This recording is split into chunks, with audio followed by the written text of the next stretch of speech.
wabarakatuh.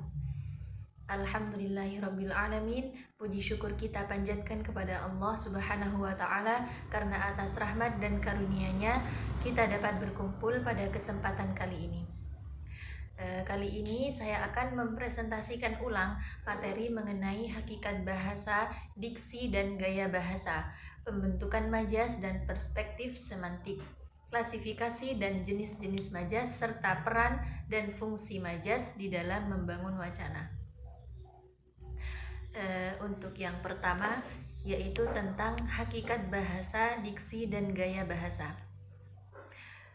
Pada dasarnya, bahasa merupakan alat komunikasi yang digunakan manusia untuk menyampaikan ide, pikiran, perasaan maupun pendapat kepada orang lain.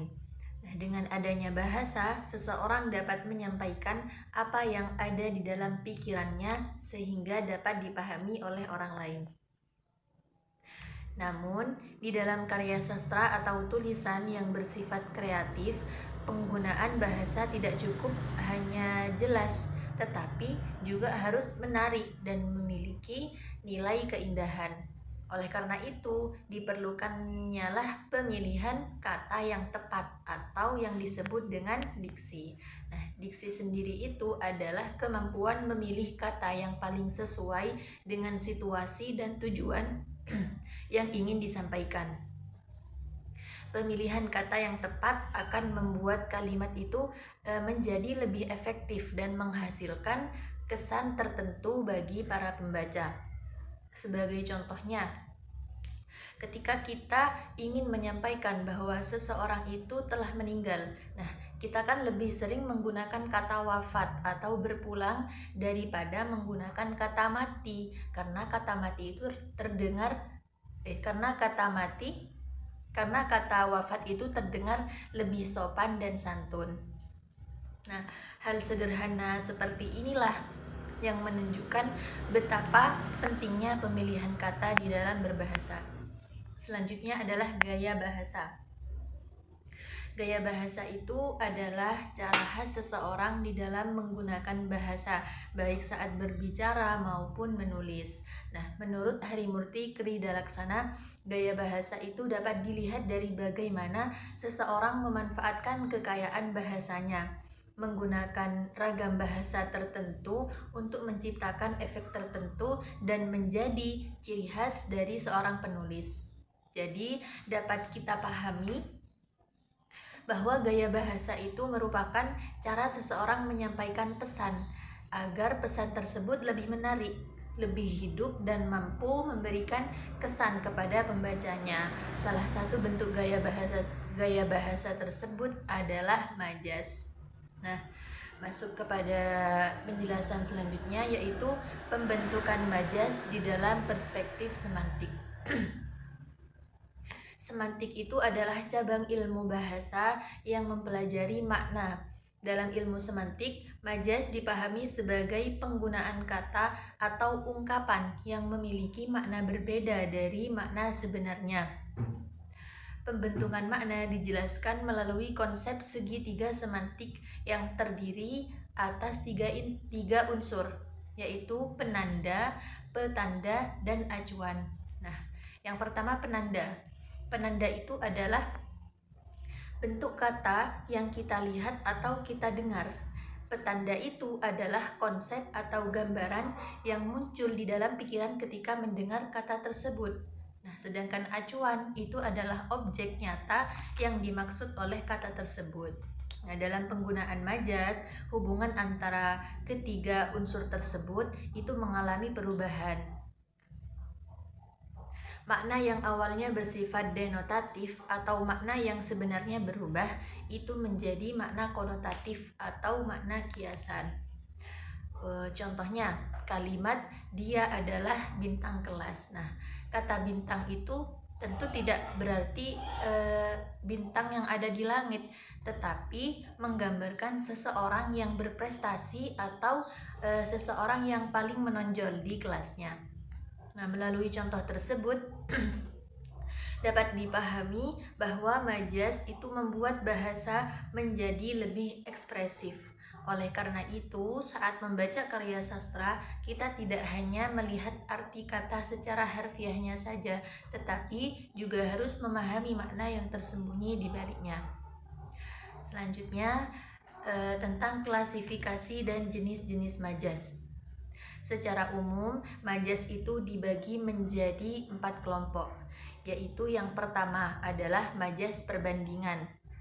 Nah, majas perbandingan ini digunakan untuk membandingkan dua hal yang memiliki kemiripan sifat agar pembaca lebih mudah memahami maksud penulis. Contohnya metafora, personifikasi, dan perumpamaan. Misalnya, hatinya sekeras batu. Nah, batu itu digunakan sebagai perbandingan karena memiliki sifat yang keras. Yang kedua adalah majas pertentangan. Majas ini memanfaatkan pertentangan atau sesuatu yang berlawanan untuk memberikan penekanan. Contohnya, hiperbola, ironi, paradoks, dan sarkasme. Misalnya, air mataku mengalir seperti sungai. Nah, kalimat tersebut merupakan bentuk hiperbola karena melebih-lebihkan keadaan.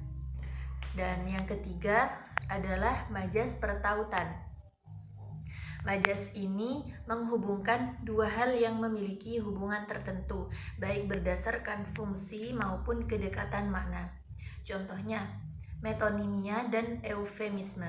Misalnya, menyebut aqua, nah itu untuk menggantikan air mineral, atau menggunakan kata tunanetra sebagai pengganti dari kata buta agar lebih halus.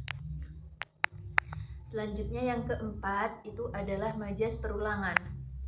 Nah, majas perulangan ini menggunakan pengulangan kata atau bunyi untuk memberikan penegasan dan membuat kalimat lebih mudah diingat.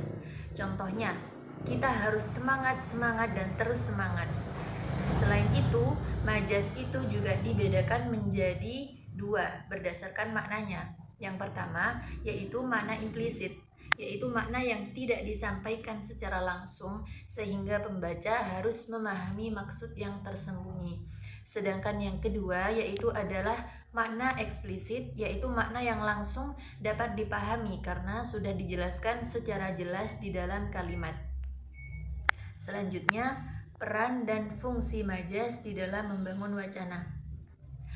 Penggunaan majas memiliki banyak manfaat, terutama di dalam karya sastra. Salah satu fungsinya yaitu adalah membuat bahasa menjadi lebih indah, sehingga pembaca lebih tertarik untuk membaca. Nah, selain itu, majas juga membantu pembaca membayangkan situasi atau suasana yang sedang digambarkan oleh penulis. Jadi dengan begitu, pembaca itu akan lebih mudah memahami isi dari cerita. Majas juga mampu menyampaikan makna yang mendalam dengan kalimat yang singkat. Jadi penulis tidak perlu menjelaskan sesuatu secara panjang lebar karena makna tersebut sudah tersampaikan melalui penggunaan majas. Nah, di samping itu, majas berfungsi memperkuat emosi, memperjelas karakter tokoh, mempertegas tema cerita, membangun suasana, dan membangun alur cerita agar cerita itu terasa lebih hidup. Nah, oleh sebab itu, majas menjadi salah satu unsur yang penting untuk menciptakan karya sastra yang menarik. Mungkin itu saja. Selanjutnya saya akan memberikan kesimpulan dari materi yang sudah saya sampaikan, bahwa bahasa itu merupakan alat komunikasi yang sangat penting di dalam kehidupan. Nah, agar bahasa itu menjadi lebih efektif dan menarik, itu diperlukan pemilihan kata yang tepat atau diksi serta penggunaan gaya bahasa yang sesuai. Salah satu bentuk gaya bahasa itu adalah majas. Majas terdiri atas beberapa jenis, yaitu majas perbandingan, pertentangan, pertautan, dan perulangan. Selain memperindah bahasa, majas juga berfungsi memperkuat pesan, membangun suasana, menambah nilai estetika, serta membantu pembaca memahami maksud penulis dengan lebih baik. Demikian pemaparan materi yang dapat saya sampaikan. Terima kasih atas perhatian teman-teman. Mohon maaf apabila terdapat kekurangan di dalam penyampaian saya. Wassalamualaikum warahmatullahi wabarakatuh.